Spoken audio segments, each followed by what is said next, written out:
He's a good Rel player. A lot of thought going into this this ban phase. Actually, Yeah. a lot quicker than these. You know, it doesn't feel like you have, if you're T1, something you really want to target, particularly for KT Rolster, because on this patch and in the second round robin, they've really been changing things up quite significantly. Whereas with T1, you're like, okay, I don't want to deal with Carriers Thresh. I definitely don't want to deal with Closers Aurelia. Blind, there's some things that you know you can remove. And if the Udyr is left open here for T1, or if T1 leaves it open rather, see if KT decide to snatch that one up. I'd rather see the Lilia. Yeah, ban the Lilia. But they're actually going to go ahead and ban the Kai'Sa. So that's actually 2 bans. And they're going to take hybrid. Lilia. Yes, this is better. Way better this way. Yeah. Makes you wonder why they didn't pick it the first time around, but seems like they had a more specific idea in mind for that ban, whereas this time around they're just like, well, this is just better. Let's just pick this one up, as Gnar is being considered here. It was the first ban by T1 in game number 1. Yeah, when open, I mean, Zeus is one of his signature champions, so definitely still a fairly strong blind pick champion as well. There are a few counters, but with the Aurelia being banned here, and Doran playing Gangplank into this, something we could see, but I don't think you're as worried about that, some of the other matchups. So, ability to Senna as well coming in here for Teddy. Picked up very early. These are the kind of champions you have to grab early if you want to guarantee that you can build a draft around them. Even though neither of these champions are like tier 1, to get both of them here is actually quite strong. And Hybrid's thinking about running this Jinx back. They already know they're not going to be playing against Aphelios Thresh, at least. So maybe they feel confident going into this one this time around. The Gnar, great pick for Zeus. They picked that away from Doran as well. And definitely going to be a question mark to see where Doran goes in that top lane. But first, it's maybe Alistar here. If you really just want to lock down the bot lane, since the Rel is removed, Thresh is gone. I mean, it's not an insanely oppressive lane. Seraphine is open as well if you wanted to go down that path. Got a lot of routes. If you can hit the first route, you can follow up with the choppers. And actually going to be the Azir pick here. Something that we've seen UCal really excel on. Even though Dove is in, he has played it quite a bit, so this is definitely a KT draft stylistic choice. Nice, really nice scaling for the later parts of the game, but a lot of AP damage. Damage profile not really all that varied at the moment. Yeah, we'll have to wait and see what they do picking at that top lane as well. If they went for just a tank, a lot of that 80 damage would just be in the Jinx, and the Udyr was left until now. They didn't have to pick it until this third pick, because of course KT not going to choose 2 junglers, and we're not going to see the Lilia mid this time around. Of course, this ain't Hanwha Life Esports. Nope. Something like a Lucian is still on the table for T1 in the mid lane. It's not going to be amazing into the Azir. I think it would be in some other control mage matches, but it'll still be strong. And they're just going to shut down some of the options to counterpick the Gnar. The Camille being one of the most common. Aurelia also there, and then might even just see a Renekton ban here if they want to continue that trend. Yeah.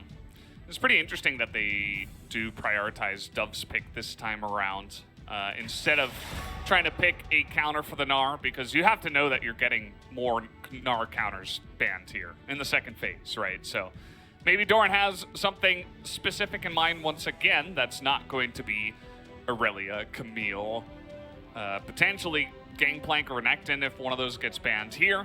Yeah.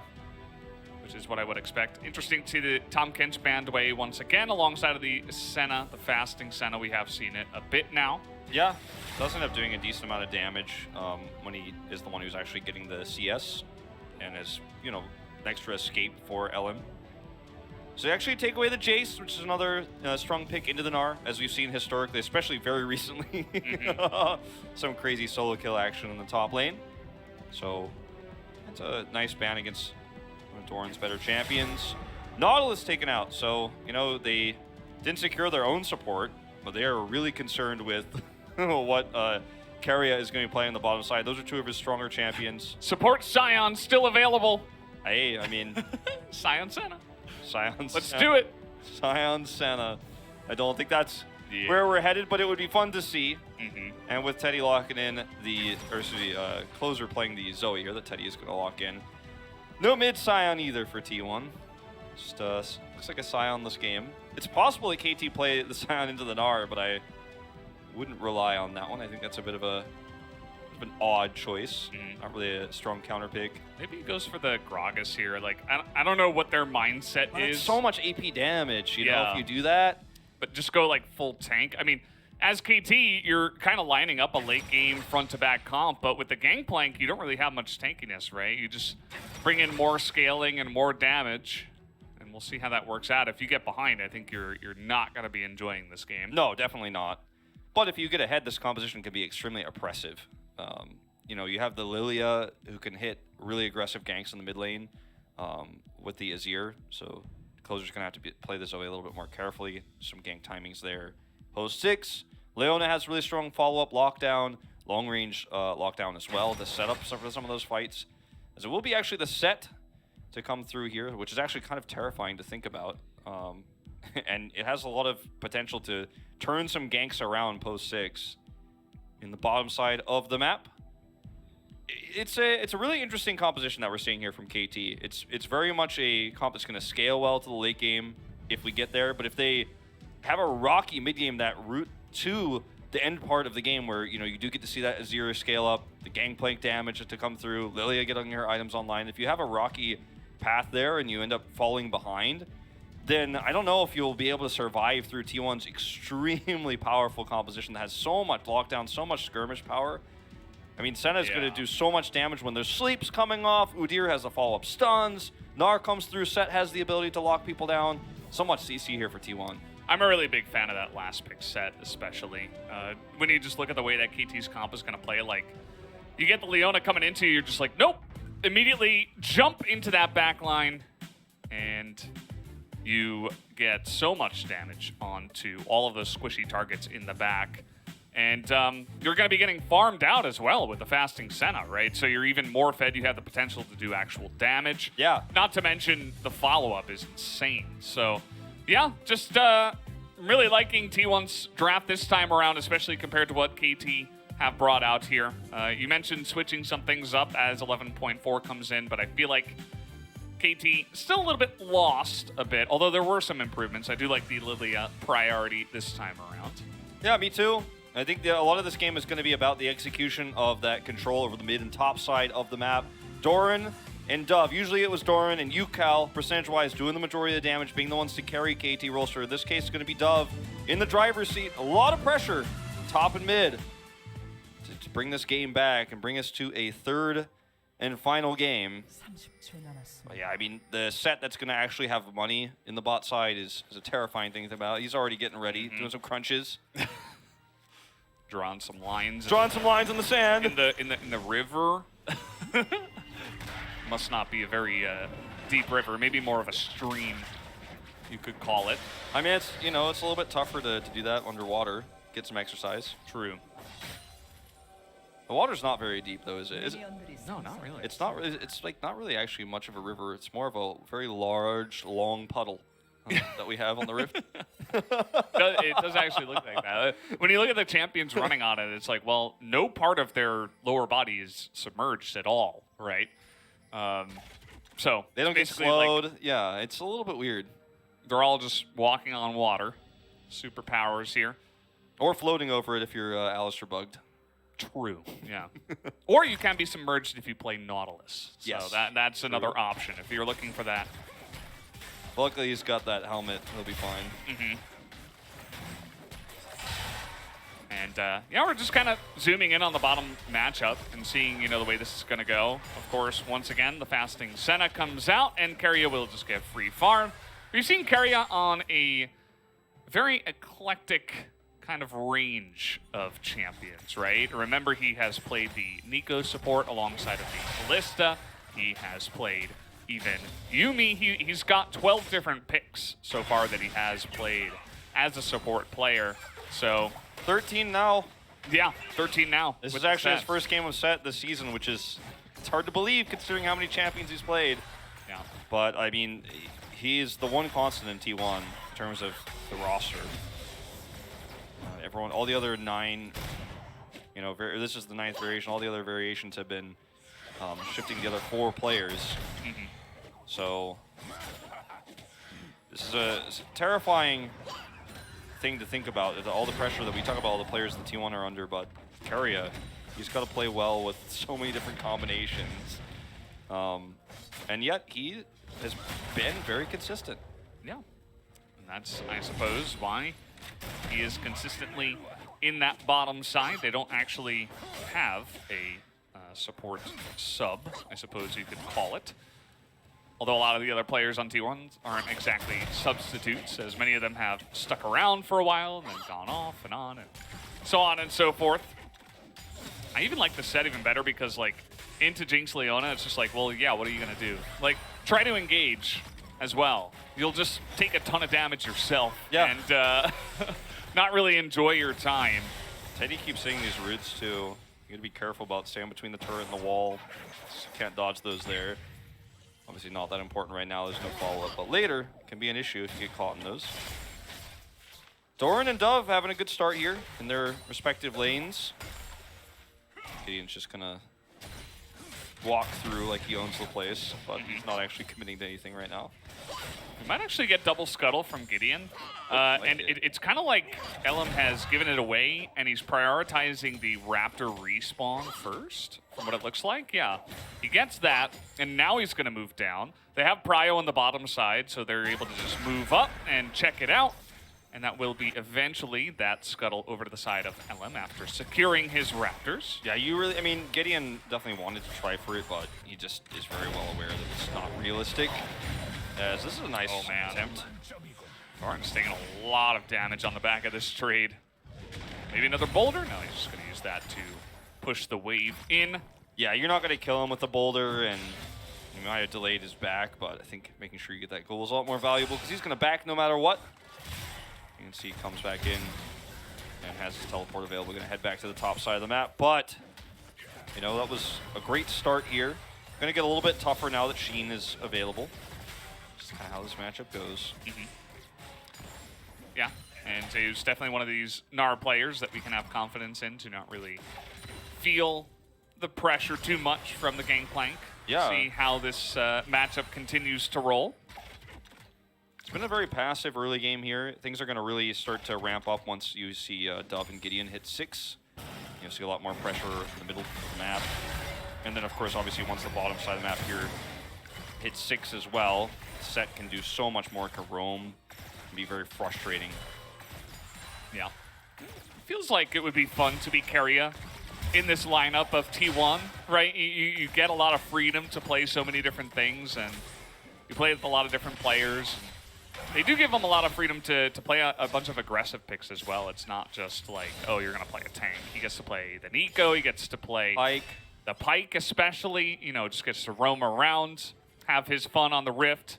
And he's been really trying to, I don't want to call it limit test, but he's been really just trying to make all the plays happen, right? He's been very aggressive and assertive with his play, trying to outplay his opponents, go for the extra play under the turrets, as we've seen, even in game number 1. And, you know, I think it must be fun to play for him. Yeah, I mean, I think in terms of just playing the game, League of Legends, and like, as a pro gamer, sometimes you don't really get to have that flexibility to play a lot of off-meta champions. So in that regard, I would agree. My only counterpoint is, I think if they were finding more success, he would probably be enjoying a lot more. As nice shuffle here. Yeah, see you later. We saw in the top side of the map, Gideon looked like he was prepping for a counter gank, maybe trying to stop Elam from rotating over because he was playing so far forward, Doran was. So that was a really cool attempt. And now he's backed and is reset and is about to hit 6, which is where that timing that I was talking about with the Azir becomes really relevant. So Closer is going to take this chance to back, and then when he returns to lane, he has to be very careful. He's got his flash available. So that's a really, really strong thing. I mean, every time you have you know, a Talia or a Lilia in this case with an Azir bid, like, you always have that kill pressure that has to be respected. And no matter what you did before that in the lane, you just suddenly have to play a lot more passively, especially when you don't have vision. Yeah. And literally nothing has been happening in this game, by the way. Like, everybody's just laning.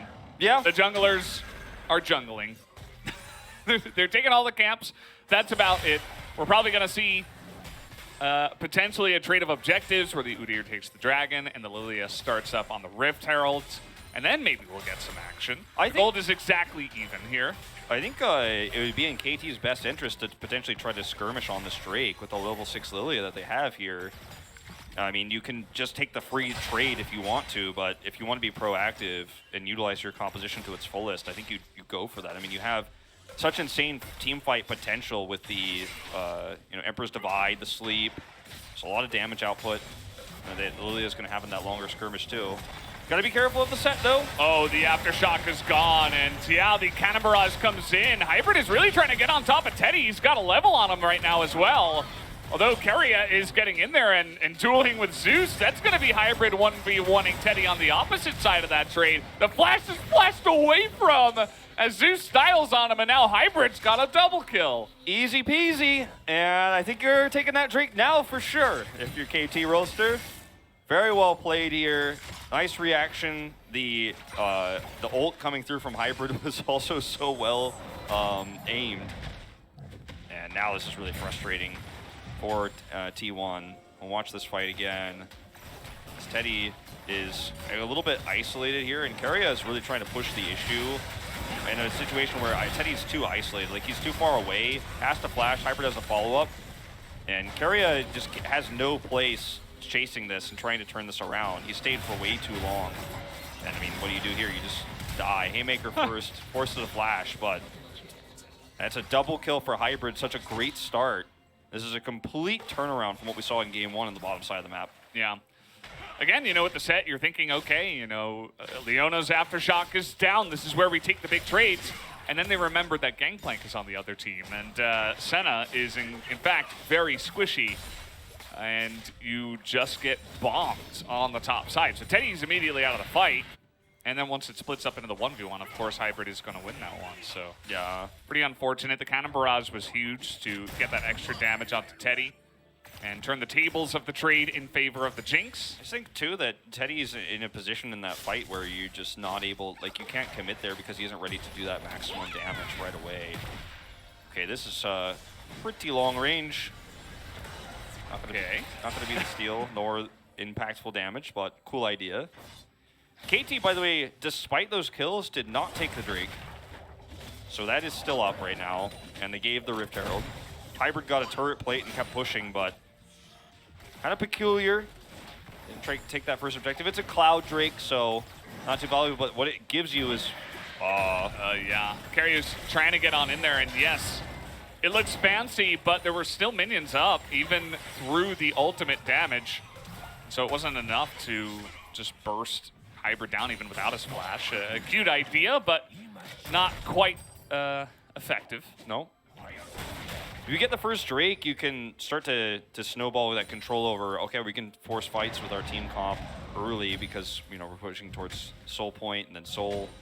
That's the value you're going to get out of an early Cloud Drake oftentimes. I mean, also some cooldown reduction on really important ults with the Lilia and the Azir would be great, but they've kind of missed their window now to take that Drake, so can't get it anymore. I don't know what these backs doing through. I suppose we can make a play for it, but very passive play from KT once again, despite the early lead.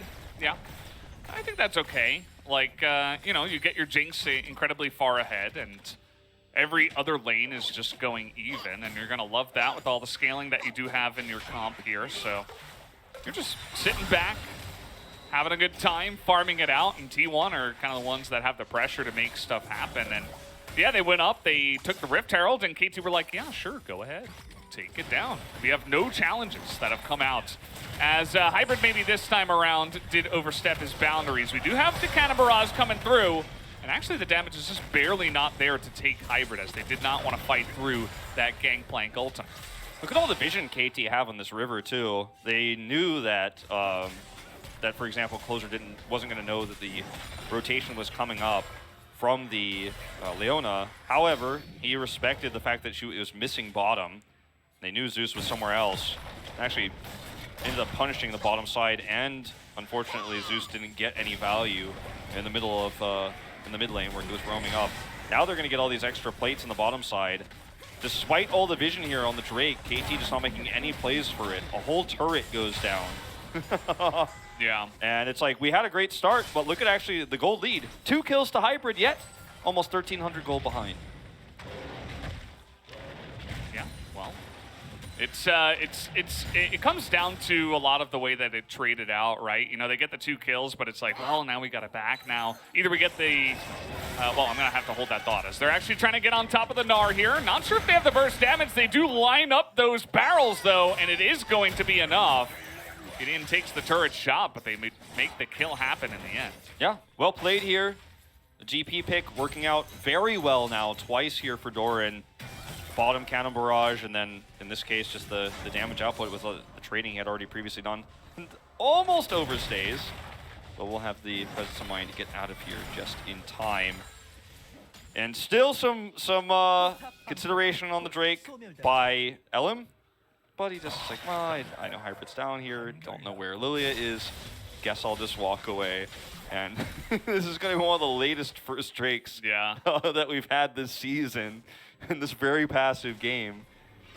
Sometimes that's the way it goes. You're just, you're trying to get the other objectives on the map, right? And it's the Cloud Drake, so you're just like, we can wait on that one. As we'll see how this comes in. Actually, Doran is down here on a ward, and Zeus just doesn't know. And I thought he was lower earlier from trades, but no, in fact, he just kind of got baited in when the ward was stepped on, and Gideon just follows through. Nicely played here, just as simple as that. Dove keeps getting slept, but he's totally fine under turret. He's actually played a very passive game of Azir. And that's what you like to see. Yeah. UCal definitely would have tried to go for a few ganks with Gideon, but in this case, just kind of sitting back. The turret plate gold is actually exactly even, which is pretty interesting. Must have been a lot of plates that T1 weren't able to pick up. And it was just the minions taking them because they did have more plates taken overall. Yeah. But not getting the gold from them, so that's why it's even. It's pretty significant for KT. Is got to be careful about that one, closer. Does have Ghost actually as his picked up spell. I wonder, you know, for this Drake, like, who's going to be the one to decide to get it right now? I think if you're T1, you are slightly concerned about the scaling that KT has, so you don't want to just really slow this game down, right? Like, eventually you want to start getting control of those Drakes and taking some fights. It's a little bit scary to do that at this particular moment in time with where Lily is at in this game, but if you just leave it there, then you are putting yourself at risk of going to that later game because you don't have enough of a lead. You know what I'm saying? Like, you don't actually get the tempo of the game up faster by just sitting here and waiting. And it could be like one of these games where it's an Infernal Soul later, and that could be a big problem too if KT get that. And it looks like they're finally going to group up for this. Right? Okay, just making sure. Okay, it almost feels like one of those Drakes where it's like, I guess we'll take it. Like, I don't want it, but I guess I'll take it. They finally find enough time in their busy schedules, apparently, to take down this objective. And LM was spotted clearing out the ward, so you can see that KT kind of all group up on the top side, and it should be Gideon taking down the second Rift Herald from here. And so, again, just a trade. KT can use this to try to push their advantage from the early game that they have built up for themselves, so feels like a win for them. Although, as you mentioned, getting the stacking Drakes has been a win condition for many teams here in 2021. Yeah, and luckily for T1, it's not going to be Infernal Soul. Still going to be important for KT if they get it, but could have a lot of potential later game damage for KT Rolster that luckily for them they aren't going to have. Oh, Boomerang goes wide. Yeah, sad Boomerang as Zeus was thinking about getting back in there, but he eats a huge barrel and an extra shot to the back. To mention the minion wave that's there. Definitely want to get out of there. This is starting to be like almost too comfortable for KT right now, this game. Yeah. And T1, they don't have any issues to push anymore, like because they took this Drake so late. We could be at a time where we're looking at second Drake right now. But you're so slow on this one, T1, that unfortunately there's not much for you to fight over on the map. You can't be aggressive, and KT's just like, the clock's ticking. Gangplank is having free farm. We got Jinx having free farm. Hey, guess what? Azir's got free farm as well. The Lilia, almost 30 CS up on the Udyr, having a good time as well. And, you know, we liked T1's comp, especially if you could solidify that early to mid game, but so far, getting behind and kind of just chilling out and not doing anything. Not sure if that's really going to push your advantage here in this game. Yeah, I mean, it's going to minimize the potential for things to get out of hand, because even though we're not at the late game, like the late game scaling that we're talking about with KT, I mean, it's so glaringly obvious and real, it's a big problem. But even in the skirmishes with Lilia's ability to set up big sleeps, the global presence that you have with the Gangplank, right? Like Azir's hard engage he can have or disengage with his ultimate. Like, it's hard to fight as T1 in general right now. So this is not going to be the greatest solar flare of all time. Yeah. Actually going to hit the Jinx in the back there. That was a pretty nice trouble bubble that comes out. Teleport into the mid lane, just trying to help stave off the push from the Rift Heralds. And that means it's just going to be the charge, and that's it. So about a half health turret now in the mid lane. And KT disperse. Class is dismissed. They're going to go to all their different lanes and return to farming. As is the way, I suppose. That's going to be a really nice trouble bubble. They are absolutely going to go for this one, as in comes Elam and down goes Hybrid. Just gets caught out underneath the turret. As Closer this time going to hit the Raptors, and actually they are able to trade it back onto Zeus. Or not Zeus, rather, Carrier. Yeah. So actually able to trade 1-for-1, but still feels pretty good. But that's a big barrel. Yeah, that was scary. Helping out. Yeah. If Dove actually had his shuffle available, I think it was just like maybe 2 seconds away there. He could have actually gone for a follow-up Emperor's Divide and maybe caught Closer there. That would have been really nice. Maybe force a flash at least. Don't know about this one though. Yeah, instead he just goes straight into the duo of Eddie and Teddy and Elam. Eddie and Tellum. And that was I just could not comprehend the play, and I just kind of broke down. I mean, that's you know, that's not it, as they say. That's what the kids are saying these days. Something not it, Chief. Yeah. I mean, we watched this play again. You know, it's just a really nice play onto Hybrid. He gets slept, and then they just follow up so nicely. Hybrid actually has a nice dodge, but Elam's there on the side to lock him down. Power of Udyr. But then Carrier's a little bit out of the ability to escape here. Gideon secures the kill. And then we watch this. I mean, look at the vision. They don't have any, right? So they have no idea where Elam is, and he just shuffles in and dies. Elam was like on the edge of vision there. They had a control ward. You can see north of Elam right now. And maybe he's like, oh, I don't see anyone there. I must be safe to take the trade. But, you know, as we saw, he could have just been right out of range. Yeah, you could see the control right yeah. there on the minimap, which is where he did not cross. Yeah. But it's just stuff you don't really want to do into an Udyr as well, because he can collapse really fast. Super risky. This is not going to be a sleep committal, fortunately for KT. But T1 have fast track on this Drake. They have positional advantage. And Carrier can easily collapse in. He's exactly who you want to be on the edge like this, because he can ult in, drag somebody. Elam and Closer have to be careful to not take too much damage prior to this fight going on.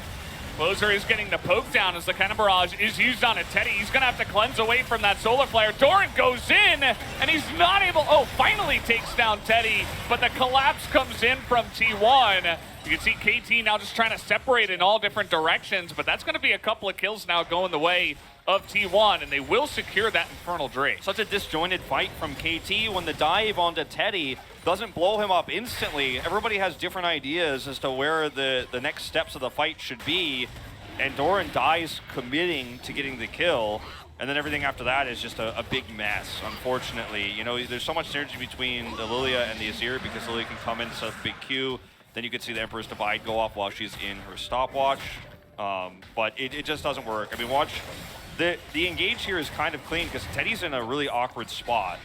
He's so far up on the edge where Doran can actually chip him down, and they actually commit all the way in, even with the solar flare here. But when he doesn't die, look at Gideon. He's like running back the other way. He's like, well, I don't know, guys. Carrier's right over there. Yeah. And then he gets pulled in, has to use a stopwatch. The Emperor's Divide is good for disengage. The Dove is like, sorry, guys, I'm out of here. There's no way for Gideon to get away, because he's on the wrong side of the map. And as soon as Teddy lives, his KT are just like, uh-oh. And then it just all falls apart.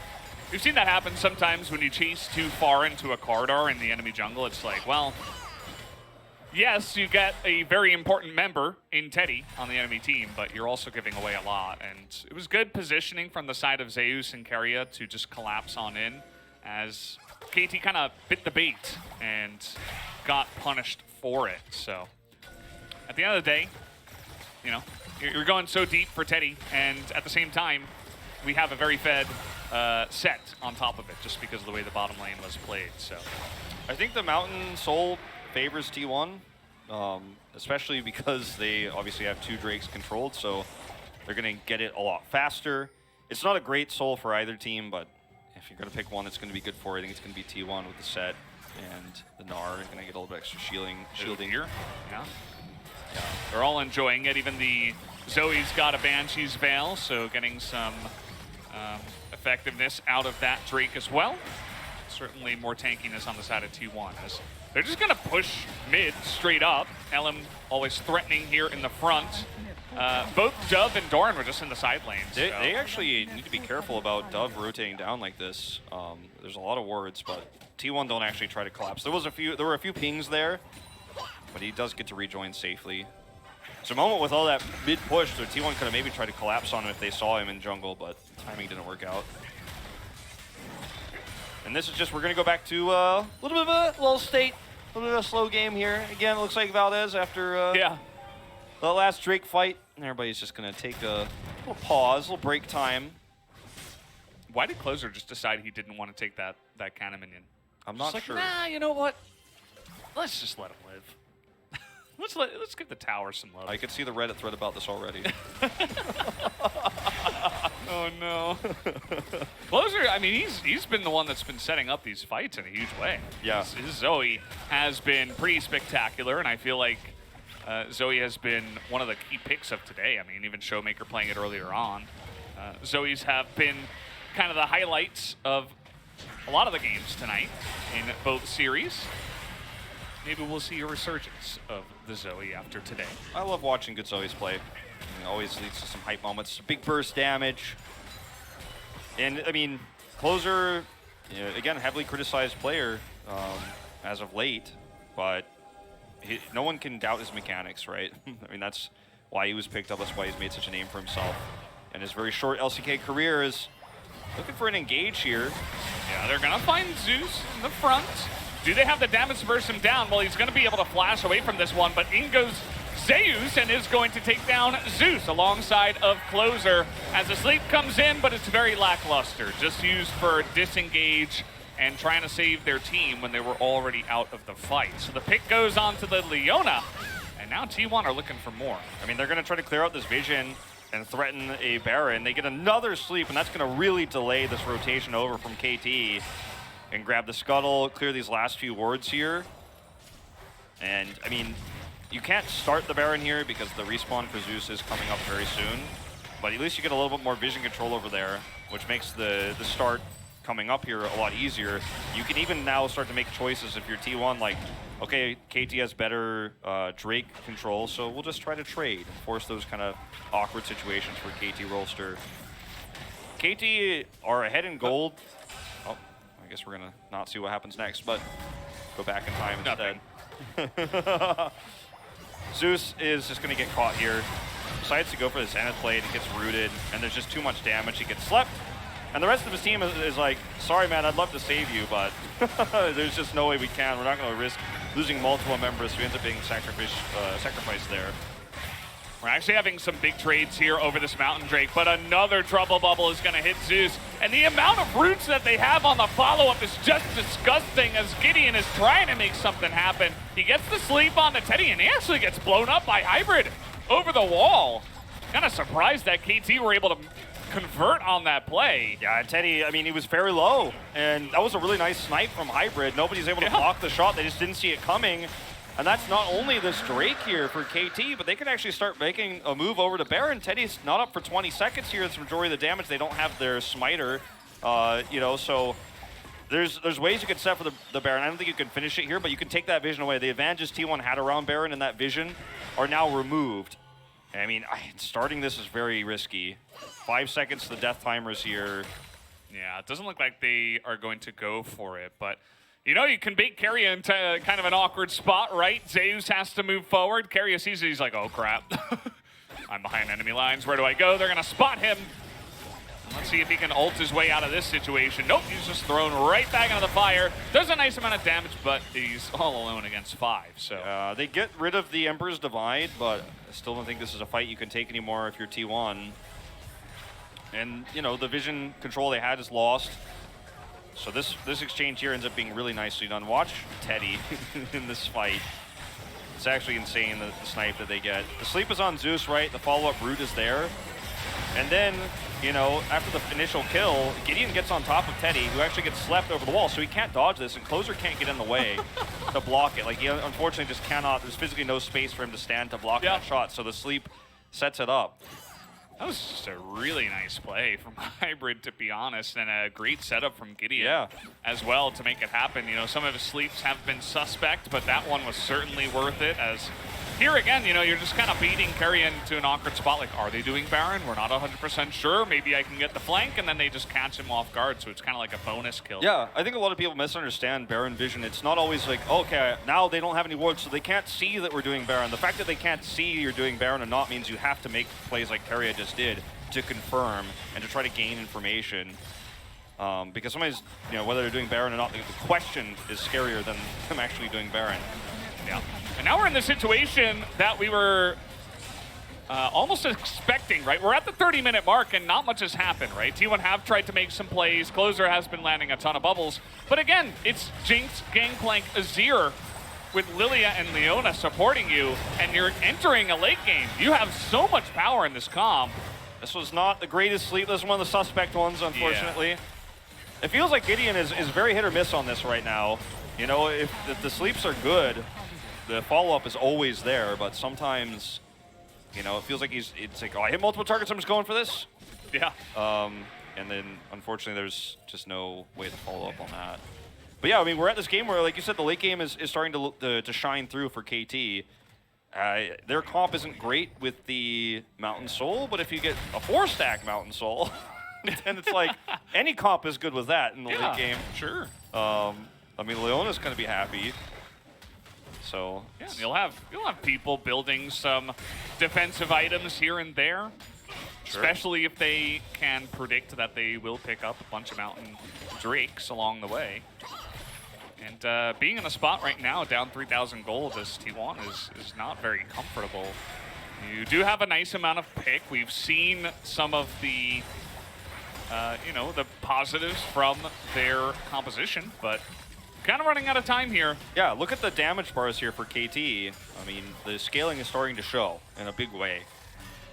And now, you know, T1, their strongest points so far have been picks based off of trouble bubbles, right? Like, that's where they've actually gotten the majority of their kills. And, you know, it's very often on Zeus who gets caught. But if they don't catch anybody in a straight-up 5v5 fight at this point, feels like T1's comp has a little bit of an expiration date. It's not an unwinnable game from them, and it's not an insurmountable lead that KT has. But if you can't find those picks, if you can't find those trouble bubbles, it's hard to get in there, you know what I mean? It's hard to actually initiate a fight. It's hard to get Keria into position to look for, you know, a grab, kidnap. Yeah, and this is what you were saying. You have to get in there and figure out, are they doing Baron or not? T1 don't have vision, so somebody's got a front line and check that brush. And more often than not, it ends up being LM. As he gets in, he has to flash away. But he gets the information and a bit of damage onto Dove here, so not all bad for T1. Zeus even getting in there. But this is, I mean, the observers are just showcasing your point, right? It's really, really scary. Okay, they don't know where Keria is. Oh, I think they do. They don't see him, but they know he's there. Yeah. Keria's been playing imposter this whole game. It wouldn't be the first time he's back there, so. Yeah. Looks like he might have clipped that control ward. And this is one way that you can win as T1, right? You sit here in the mid lane, and you try not to get poked and allow Closer to do his thing. And you try to land roots from the Senna, try to throw out your own boomerangs and stuff like that. And in fact, they've pushed KT so far away that they're just going to scoop a free Mountain Drake. This is pretty nice for T1. It's soul point, too, so this ends up being really nice. And not only because Teddy's damage is so high, he gets to do this solo, and they had the scuttle. So he actually gets to do this solo for free, grabs another stack, and they can kind of still stay postured around the Baron. And T1 is in this exchange right here winning super hard. Clear out that ward. That's immediately replaced. The Baron damage here from KT is bonkers. It's insanely fast clear. But again, we do have some nice siege potential. But the Baron is basically already dead. You're running out of time. Zeus is trying to hit his Mega Gnar. And now you can't engage anymore. Like, what are you going to do? Carrier's looking for it. They're going to find Hybrid in the front line. That's not where you want to be. And they're not quite. Okay, they get him there on the back line. That is how you can win a team fight. Now they're trying to get onto Dove, and they will have the damage to eventually take him out here. As down he will go. Double kill goes to Zeus. As now they're just trying to get out of here, but the triple bubble's going to land onto the backing Gideon. What are you going to do here? Blocks, but I don't think you get out of here. Yeah. Doran. Okay, they have the W flash here and pulls in from Carrier. It's just a shooting gallery. In goes Zeus with the teleport. He'll be able to clean it up, and that's going to be the ace here, going the way of T1 as they'll try to group up in mid. Oh, this is such a great fight for T1, and they have pulled this game back from the depths here. What a fantastic fight. KT Rolster in serious trouble now, and it's once again Hybrid who's caught out of position, and I hate to say it, but this has happened quite a lot. In a lot of the stats you see, why he doesn't have as high kill participation, why his team fight stats aren't as good, his damage output in the late game, why it isn't as good, is because he's often the first to die. Watch Carrier. Carrier this is his MO. It has been in all of these fights, and he finds Hybrid. Of all players, that's the one you cannot afford to get pulled into the team fight, and he has just burst down. KT can't peel for him, and T1 know exactly where they want to go, and even with sleeps coming through here for Gideon, it doesn't matter anymore. You can't win this fight anymore with no damage. Look at everyone on T1 is insanely low. Throughout all of this too, by the way, even during this final turret dive, they just don't have enough damage to finish off these targets.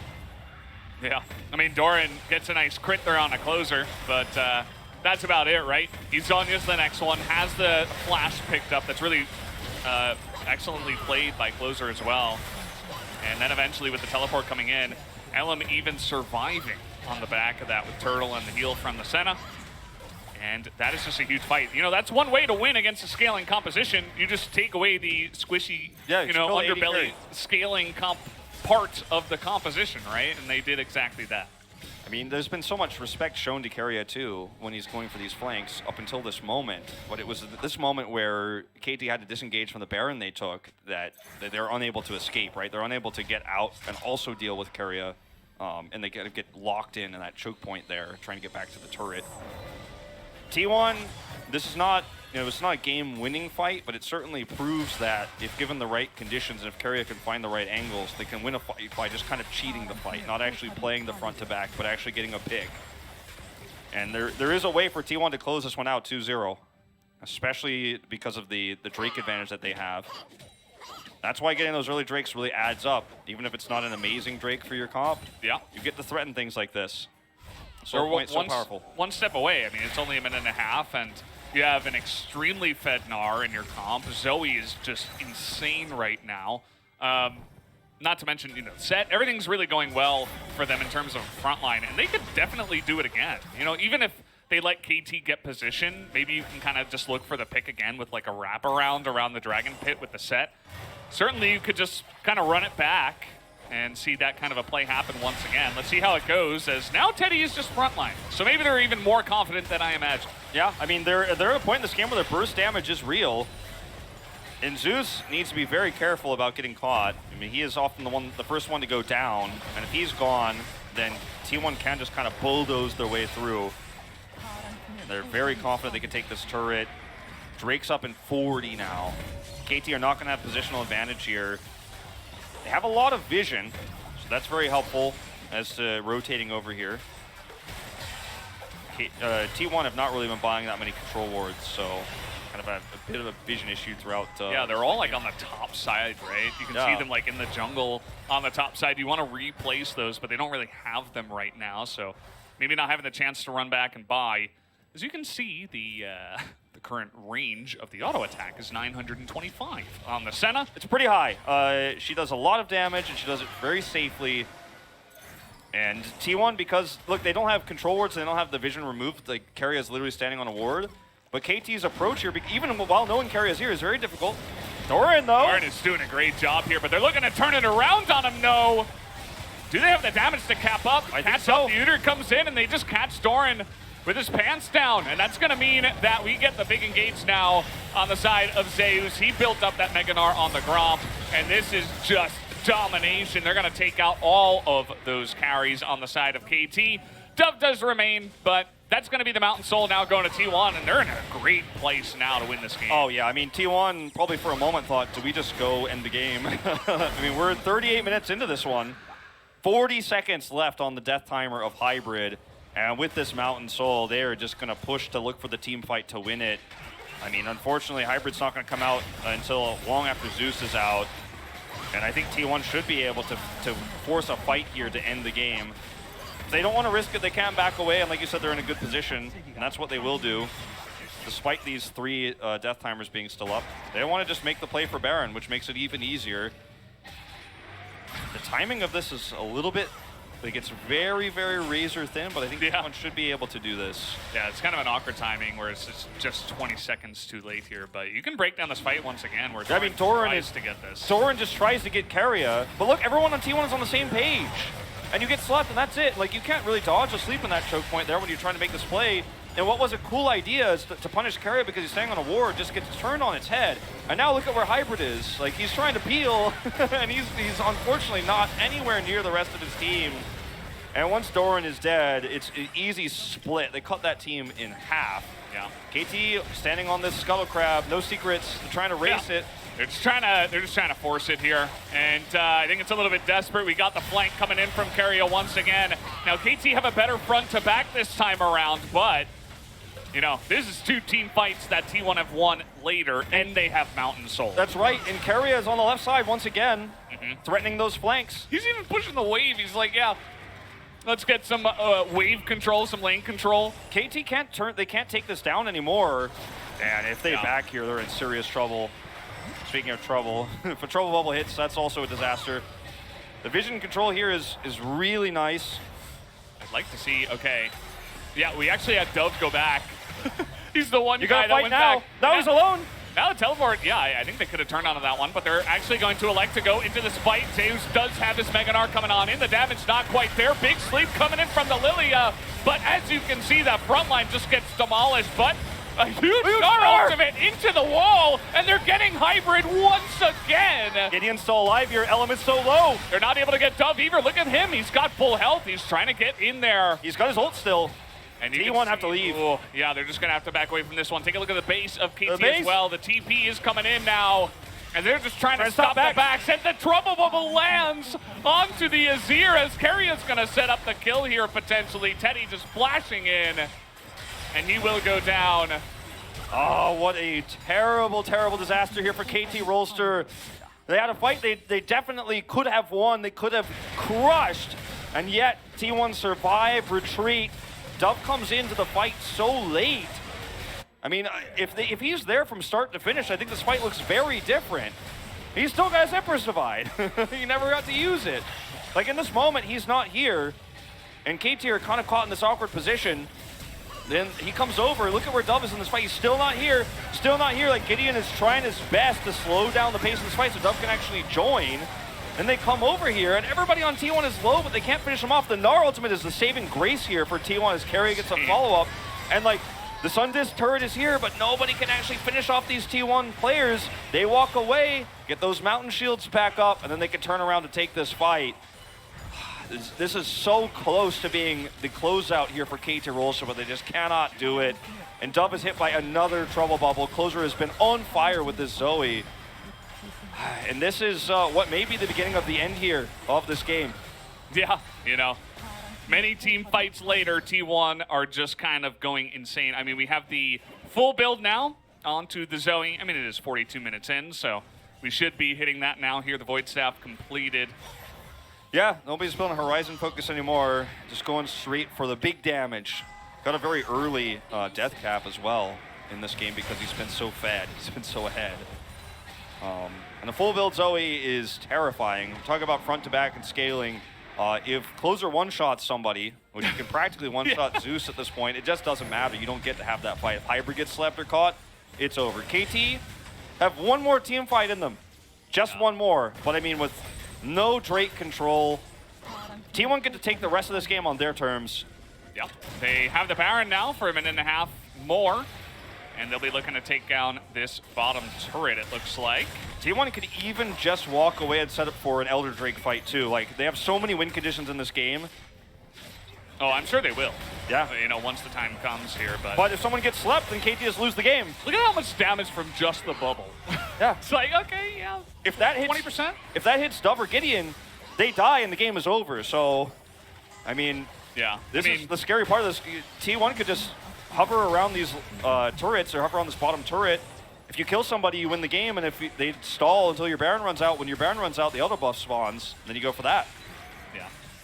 I mean, at least Hybrid has QSS, he's got Cleanse. You know, there are ways for him to get out, but it's still so much damage, even just from a bubble, right? And T1, you know, they're playing this very carefully. That's going to be the sleep coming in, and do we have a front line here? The Cleanse will be used from Teddy, and nobody commits from KT after the sleep. That's not the sleep you want.